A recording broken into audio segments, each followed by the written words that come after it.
Во текот на изминатото деноноќие според статистиката на СВР Тетово за неносење заштитни маски на вкупно 64 лица изготвени им се прекршочни платни налози согласно член 6 од соодветната владина уредба. 46 од нив се на гостиварското подрачје, додека 18 на тетовското. Во овој период на 4 лица во гостиварско изготвени им се нови решенија за изолација од Државниот санитарен и здравствен инспекторат, а при извршените контроли на лица со вакви решенија било утврдено дека 2 лица во гостиварско не ги почитувале решенијата и во меѓувреме ја напуштиле земјата.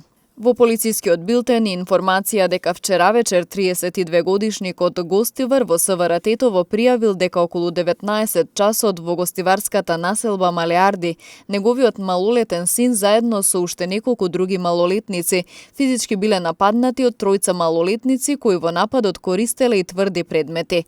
Набрзо тројцата напаѓачи на возраст од 15 и 16 години од гостиварски Добридол се идентификувани, лишени од слобода и задржани во полициската станица Гостивар за расчистување на случајот.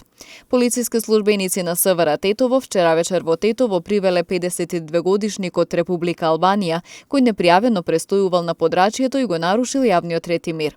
Албанскиот државјанин задржан е во полициската станица Тетово за натамошна постапка и по целосното расчистување на случајот ќе му биде изготвен поднесок. Вчера во СВР Тетово пријавено е дека 27-годишникот Македонски Брод, сечејќи трупци во местноста Милник Атар на селото Тануше, се повредил пошто бил пренесен во гостиварската општа болница за укажување лекарска помош.